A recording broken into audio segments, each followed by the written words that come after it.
আমার সমস্ত ভ্রমণ থেকে সান্দাকফু ভ্রমণটা ছিল আমার কাছে আলাদা। সান্দাকফু পশ্চিমবঙ্গের সর্বোচ্চ শৃঙ্গ এবং একটি জনপ্রিয় ট্রেকিং গন্তব্য। দার্জিলিং জেলার সিঙ্গালীলা পর্বতমালায় এর অবস্থান। এখানে ট্রেকিং করে কাঞ্চনজঙ্ঘা এবং এভারেস্ট সহ বেশ কয়েকটি বিখ্যাত শৃঙ্গের মনোরম দৃশ্য দেখা যায়। সান্দাকফু ভ্রমণের জন্য সেরা সময় হলো বসন্ত, মার্চ থেকে মে মাস পর্যন্ত, এবং শরৎকাল, অক্টোবর থেকে নভেম্বর। এই সময় আবহাওয়া মনোরম থাকে এবং আকাশ পরিষ্কার থাকে, যা পর্বত পথে দৃশ্য দেখার জন্য উপযুক্ত। যদি আপনি ট্রেনে করে সান্দাকফু যেতে চান তাহলে নিউ জলপাইগুড়ি এনজিপি স্টেশনটি নিকটতম, সেখান থেকে মানেভঞ্জন পর্যন্ত গাড়ি ভাড়া করে যেতে পারেন। মানেভঞ্জন থেকে সান্দাকফু পর্যন্ত ট্রেকিং করা যায়। সান্দাকফু ট্রেক সাধারণত 2 বা 3 দিন শেষ করা যায়। মানেভঞ্জন থেকে সান্দাকফু প্রায় 32 কিলোমিটার পথ এবং ফালু পর্যন্ত যেতে চাইলে আরো 21 কিলোমিটার পথ হাঁটতে হবে। এছাড়াও সান্দাকফু যাওয়ার জন্য ল্যান্ড রোভারের ব্যবস্থাও রয়েছে। ল্যান্ড রোভারের মাধ্যমে সান্দাকফু ভ্রমণ মানেভঞ্জন থেকে শুরু হয়। সান্দাকফুতে থাকার জন্য কিছু হোটেল এবং গেস্ট হাউস রয়েছে। এছাড়াও ট্রেকিং করার সময় বিভিন্ন স্থানে থাকার জন্য ট্রেকার্স হাটও উপলব্ধ রয়েছে।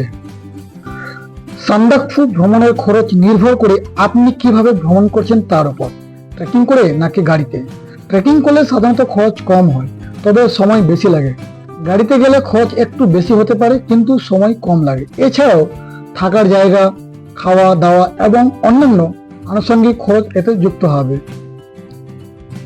গাড়িতে ভ্রমণ 4 জন সদস্যের জন্য একটু আনুমানিক গাড়ি ভাড়া মানেভঞ্জন থেকে সান্দাকফু এবং ফালুট হয়ে ফেরত প্রায় 8,000 থেকে 10,000 টাকা। হোমস্টে হোটেল থাকা খাওয়া 2 রাত প্রায় 4,000 থেকে 5,000 টাকা প্রতিজন। অন্যান্য খরচ যেমন গাইড, পোর্টার ইত্যাদি প্রায় 2,000 থেকে 3,000 টাকা। গাড়ি ভাড়া মানেভঞ্জন থেকে এনজিপি প্রায় 3,000 থেকে 4,000 টাকা। সুতরাং সান্দাকফু ভ্রমণে গাড়িতে 4 জন সদস্যের জন্য মোট খরচ হতে পারে প্রায় 15,000 থেকে 20,000 টাকা। ট্রেকিং করে সান্দাকফু ভ্রমণে 4 জন সদস্যের জন্য মোট খরচ হতে পারে প্রায় 10,000 থেকে 15,000 টাকা। এই খরচগুলো একটি আনুমানিক ধারণা এবং ভ্রমণের সময় পছন্দের থাকার জায়গা এবং অন্যান্য খরচগুলির উপর ভিত্তি করে পরিবর্তিত হতে পারে। গৌরীবাস থেকে সান্দাকফু। গৌরীবাস থেকে সান্দাকফু পর্যন্ত 4 ঘন্টা টানা খাড়া পথ ধরে পৌঁছাতে হয় সান্দাকফুতে।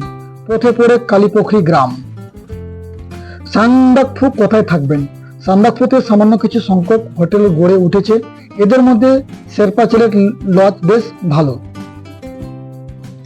এবং বলে রাখি network, mobile network. Sandakphu Phalut ট্রেকে বেশিরভাগ সময়ে মোবাইল নেটওয়ার্ক এর কভারেজ ভালো পাওয়া যায় না। ভোডাফোন এবং বিএসএনএল এর নেটওয়ার্ক মাঝে মাঝে পাওয়া যায়, কিন্তু সেটাও খুবই দুর্বল।